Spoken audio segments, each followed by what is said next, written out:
It's done. Oh, check that out.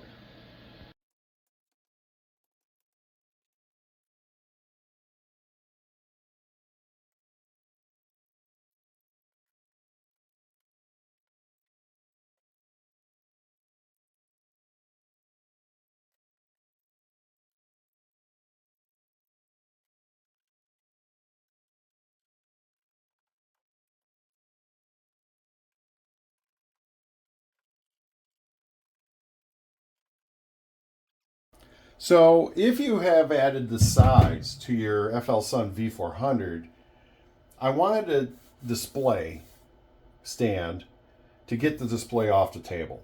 So I developed this one. And you can tighten and loosen that so you can move this and you have whatever tension you want.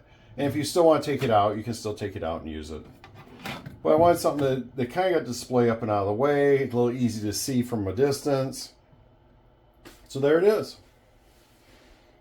If you're interested in the display holder for the FLSun V400, you can find it on MakerWorld.com.